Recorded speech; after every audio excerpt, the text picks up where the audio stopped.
we got a pretty cool email this week from longtime listener Clyde, who had some questions about the post-rock juggernauts we all know and love, Godspeed You, Black Emperor, which happens to be a favorite band of all of ours, I think.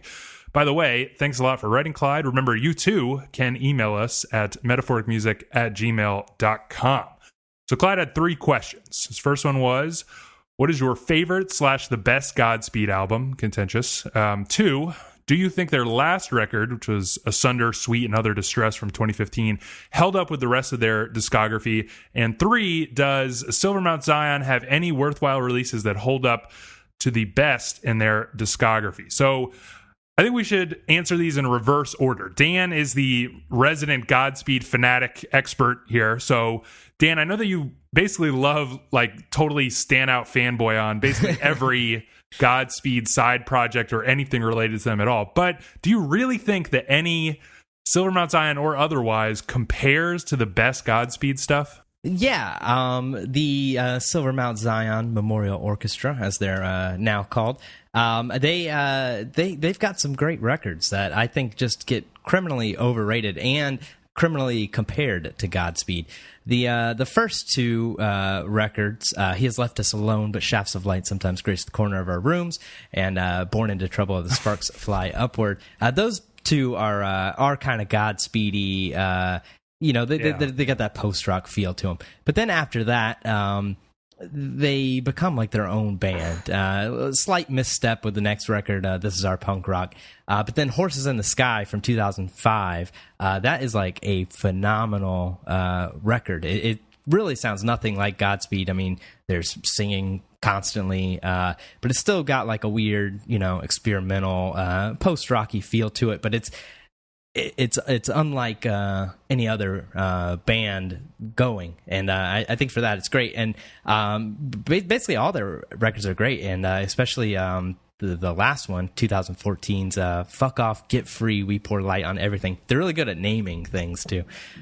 that record was fantastic. That one got a decent score on Pitchfork, if I remember correctly. Yeah, I don't think it got a B&M, but it at least got a decent score. But I think Pitchfork has like skipped over some of their records like completely. They just really don't get any attention at all. But I think they in particular stand up to Godspeed. I also think one of the other side projects, one that is way more obscure, Set Fire to Flames, their first record, Sings Rain Rebuilder, is it's from 2001, and it is like crazy. It's like very scary. It's like recorded in like a haunted house or something, and it's like weird like field recordings and just like the most out there moments of Godspeed like in a record. I think you would like it a lot, actually, Gabe. Yeah, I need to check it out. Yeah, I think you'd like it. That one's maybe not for your typical listener, but I love that record, and I especially love Silver Mount Zion. I would say they're one of my favorite bands. I like Godspeed more, but they're up there. Yeah, it's hard to it's hard to compare. It's almost unfair to compare because I think Godspeed is like one of the best bands that of recent memory. But I think you're right. You've explored a lot more than me, but there's a lot of like extremely worthwhile stuff. I especially really like the most recent Mount Zion record. But okay, for the second question, we're going in reverse. How about that most recent LP, Asunder, Sweet, and Other Distress, Dan? It got pretty mixed reviews all around, but Pitchfork in particular gave it a 7.6, if you remember. Yeah, I mean, like you said, I'm a pretty big stan, but I think that record's great. It's nowhere near being their best record yet, but I don't think it's like any huge step backwards or anything. And if you remember, Pitchfork gave Yankee UXO a really bad score, and that album's really fantastic too. But I think one of the problems a lot of people had with Asunder Sweet is that it's so short. I think it's like 35 minutes or something. And I think if Godspeed would have just called it an EP, like Slow Riot, or so, because it's slightly shorter than Slow Riot, or around the same length, I think people wouldn't have been like disappointed as much with it, because it used to just be one giant song that they played on tour. It was called Behemoth back then, and I don't think like Behemoth would have worked with other songs on a record, unless you did something like so giant, like Lift Your Skinny Fist with like, 4 30-minute tracks. It just wouldn't fit. But I just really wish they would have called it an EP. I think that would have calmed everyone down a bit. Yeah, I kind of agree. That's how I felt, was a little bit underwhelmed. But then, it's weird. I revisited it this week after we got that email. And I was like sort of disappointed when I first heard it. But this week it just sounded a lot better. And I fell for that same thing with Yankee, which was like, I was totally underwhelmed the first time I heard it. And then once I came back to it, I was like, this is really great. Fuck all that negative hype or whatever. Yeah, exactly. So it is really great. It's a little underwhelming because it does feel short. I agree with you. If it was an EP, it would be like excellent. But I have some other complaints that I think I will touch on a little bit and kind of contrasting it with parts of our next question, because I think some of the things that are wrong with it are some of the things that are like so right about some of these other records. So let's go ahead and move on to that first question, the big question. So when talking about Clyde's question about what is the best Godspeed record, we realized that we all had different picks, which kind of surprised me. So we decided to make a little segment out of this. We're going to defend each of our picks, and we'll start with Darren's. It's the first chronologically. It's the Slow Riot for Zero Canada EP from 1999. So let's hear a clip.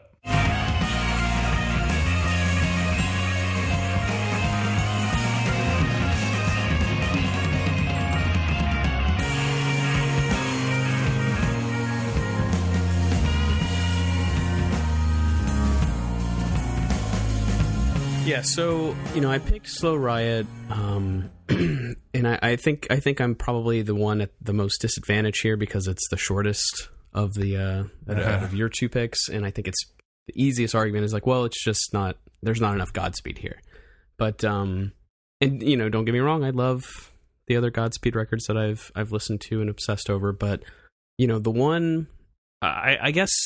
My experience with Godspeed's a little bit different than you guys. Like I was really, really obsessed, kind of years ago, listened to them a whole lot. And then, it's like you kind of grow out of it, or I don't know, like post-rock was just not really interesting to me for a good while. You get a little worn out after all those huge 20-plus minute tracks, it's... You want to go back to the Strokes or something like that. or like the Beatles or something. Yeah. Jesus. But one album in particular, and actually I would really say one track, which is the first one on this record, Moya, has just always been there. I've always been okay with listening to it. And it sounds strange, but even when I've made like really long playlists to just have in the car, when I used to carry my iPod in my car and stuff, like Moya was in the mix with, like with the Beatles and all these other like random bands and stuff. Because when it came on, it was just like, it's just perfect. It's like a quintessential Godspeed track, and it's not punishing you, for 20 minutes. It's not. It gets right to the point. It's lean. It's incredibly moving, and it's the kind of song that, like, to me, sort of transcends just the genre of post rock or even Godspeed as a band. It's like bigger than that. It's almost like talking about Beethoven. Like this is like one of the greatest songs I've ever heard. You know what I mean? Yeah, I mean, that's not that surprising to me. I think Moya is, generally one of those songs that comes up when people say, what is their favorite Godspeed track. So, it's not a bad pick. And if I was introducing someone to Godspeed for the first time, I definitely think this record would be the one I would give someone because it is digestible and and lean, like you said. But do you know, like, I don't really know how to say it, but like Henryk Górecki, Darren, the composer? Yeah. Do you know Moya is just a reworking of his Third Symphony? Right, and I ended up listening to that much later on, the Third Symphony, but yeah, that's incredible. I had no idea, obviously. I mean, does that lessen the accomplishment of this track for you? It doesn't at all, actually. And I you bringing that up is actually something I had just read about when I was listening to that, when I was checking that out a long time ago, and I just hadn't really ever thought about it ever since. I don't know. It's a track. It's a song that just, I don't know. It just rises above everything else. Like instrumentally, I would put it up against pretty much any instrumental song I've ever listened to. Yeah, I think I would agree. I mean, also, let's not forget about, track 2, Right. Blaze Bailey Finnegan the Third or whatever. I mean, that track is also excellent. I almost think like that's like the best incorporation of, field recording speaking or that kind of thing that they do a lot, but that's like the best use of it ever. Yeah, it really is. And it makes it even better that the like poem that he says is just like an Iron Maiden song. Yes. That like because apparently like the Blaze Bailey Finnegan or whatever, like Blaze Bailey is like the name of a singer of Iron Maiden at some point and everything. So it just has like this weird like mystery surrounding who this like person is and everything. He shows up again on Providence, and it's like the best use of field recording, like something that kind of became like Godspeed's, signature, even though they really don't do it as much as their own acts. Yeah. Okay. So, I get this pick totally as a favorite. I mean, I think it would be a lot of people's favorites. It's like the best, portal to enter into the Godspeed world, I think. And it continues to stand up. And I agree. Like Moya, you could listen to anytime, even when you are exhausted by Godspeed a little bit. I don't know. Maybe we'll just move on, and then we can talk about why choose me and Dan's picks over this one. We can kind of continue this conversation. So let's just go ahead and hear a clip of Dan's pick, which is, the big one, Lift Your Skinny Fist Like Antennas to Heaven from 2000.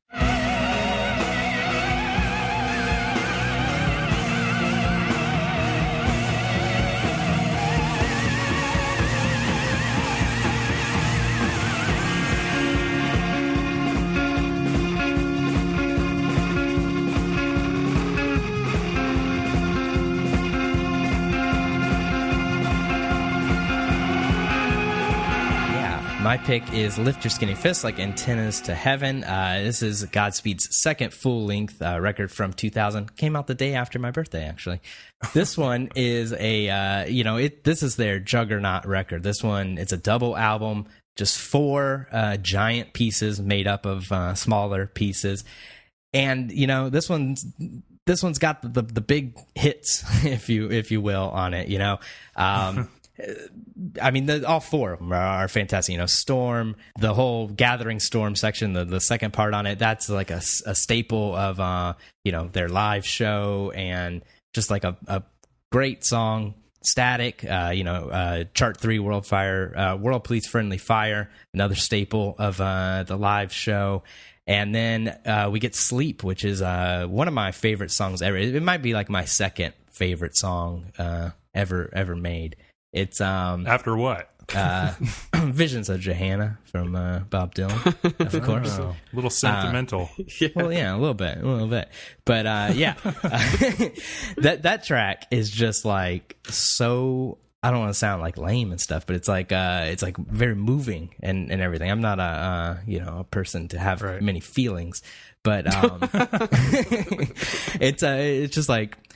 I don't know. It's there's like this video on the internet. I don't know if it's real or someone just like mixed them together, but it's like a baby listening to it, and it just and when it swells, he starts crying.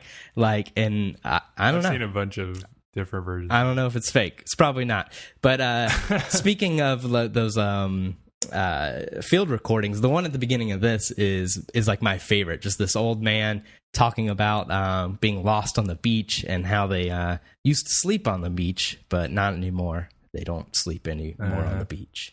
Just my favorite thing to say at the beach. Yeah. I mean, was this, like, Darren, your first Godspeed record? Because it was mine. Yeah, it was definitely mine. And it like, changed my life. Like, I just never heard anything like that. And it's just like, yeah, every song here is just, like, gorgeous. I mean, it's almost like Godspeed at their most composed. Like, it's like 4 Moyas or something like that. Because, that second track on Slow Riot it's not as composed. It's almost like for the bulk of the song, it's like sort of soundtracking this slightly crazy person speaking and like sort of doing a beautiful job at that before it then takes off into its own, like quite short, actually, piece, like where the music is in the foreground. And it's almost like a reprise of Moya. Yeah. Really. Mm-hmm. But, this one, it's like, there's definitely some field recording stuff, but for the most part, all 4 of these tracks are like just overflowing with those kind of gorgeous Moya type melodies and, you know, string work and all that stuff. You know what I mean? Yeah, I mean, they basically all have like a section of each of the songs that equals about 12 to 15 minutes, which is a little bit longer than Moya, that are like that, right? You know, just essential, gorgeous, you know, Moya-esque song. But I one thing I like about it is that it also has some of that, you know, weirdness and everything from F sharp that you get. But F sharp, I feel, can be a little messy at times, and I think it's much more controlled here when you get the you know, the weird stuff, like Moya sings "Baby O" on the beginning of Antennas to Heaven. Right, Antennas to Heaven has a lot of it, and it's just spread throughout. You know, beginning of Static, Terrible Canyons of Static, and you know, the Welcome to Arco AM PM thing, like that. That's very like F sharp sounding to me, but it's like it's just it's like they figured out the, you know, the recipe to get it perfect. Yeah, exactly, with this record. Yeah, so Darren, I mean, like, with your pick, Slow Riot, I mean, do you not feel like Lift Your Skinny Fist is just kind of like doing everything that Slow Riot does on a bigger scale? You know what I mean? I mean, it's definitely like on a grander scale, and to me, this is the album that, you know, it just seems like they, you know, kind of crafted it perfectly, and they, you know, like, you know, would mold something, break it down, do it again, and over again until it was just right. That's how this recording comes across to me. Like, it was just every note was meticulously, you know, thought over, and in the presentation of the album, like 4 monstrous tracks. I mean, that have movements in them. I mean, it's like engaging into like a symphony. You know what I mean? Like it's like a Mahler level. Yeah, exactly. And but the thing is, and goes into why I picked Slow Riot, is that, man, it really, you really got to be in the mood for this at this point. You know, like, you've got to, and you can't just jump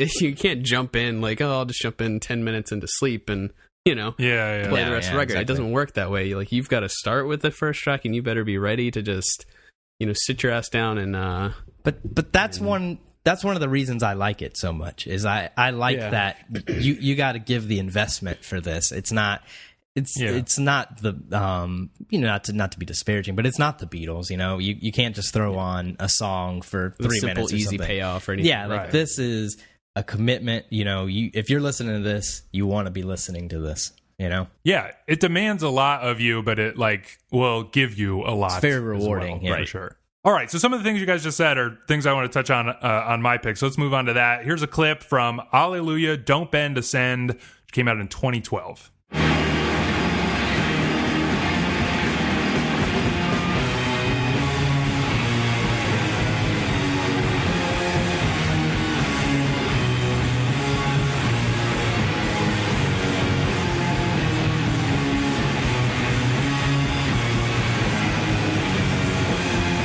Okay, so my pick, Allelujah, Don't Bend, Ascend from 2012.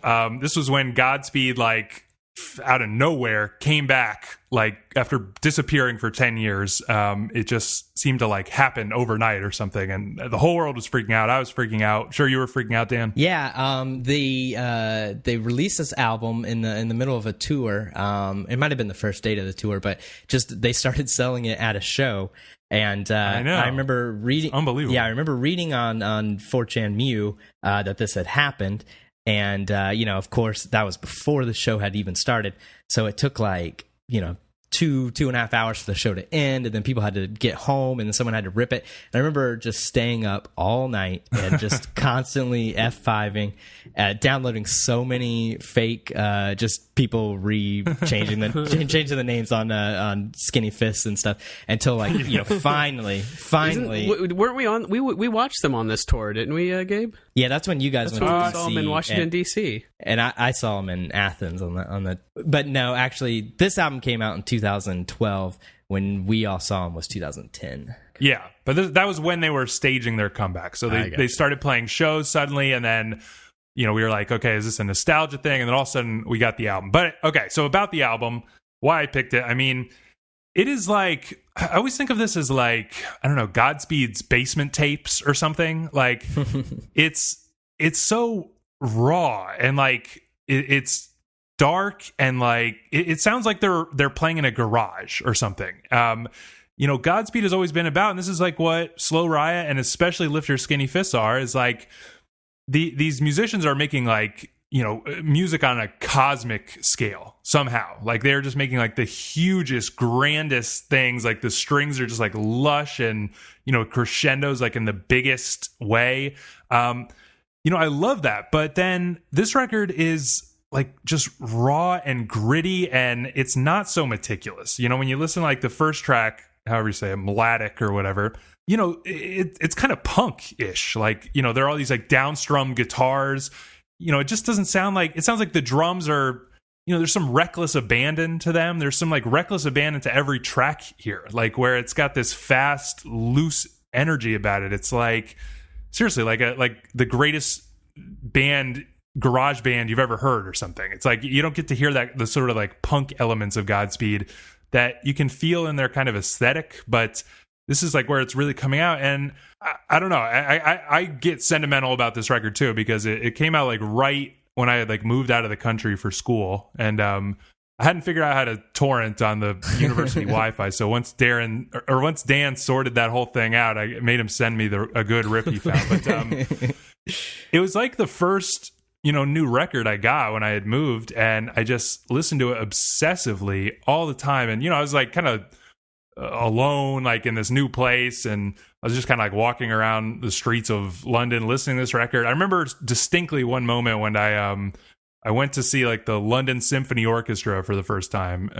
Got cheap tickets to do that, and then so I had to go way out, see this concert, and then on the way back I'm like listening to this record, I'm like, man, Godspeed is better than Brahms actually. And, I'll agree. I don't know, this record just like was so with me. And then to get even more sentimental, once I got back, to Florida, reconnected with Dan, and we decided to start a band. I didn't really like appreciate it until this week, but I feel like the sound of this record is like what I've always been trying to achieve, with our little thing we've got going. Yeah.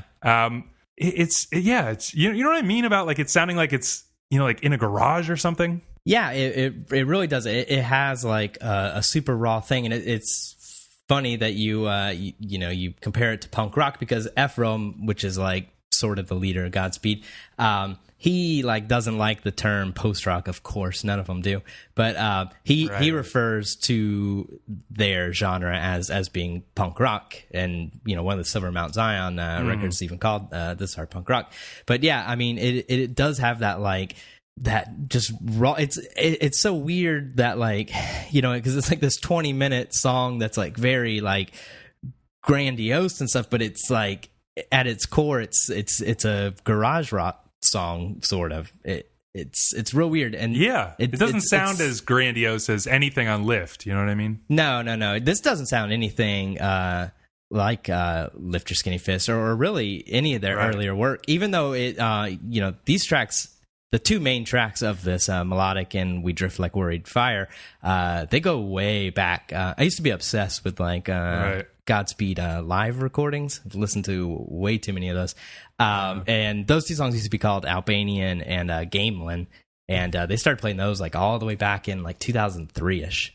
Of course, they didn't play anything for like 10 years. But, I really remember my point there. But it's... Well, I want to ask just showing Darren, off, because Darren, you said you had never listened to this before, and then I told you must listen to it for this week. So I'm very eager to hear how you did with it. I was pleasantly surprised. I kind of thought going into this and I feel like we're like reviewing a new Godspeed record.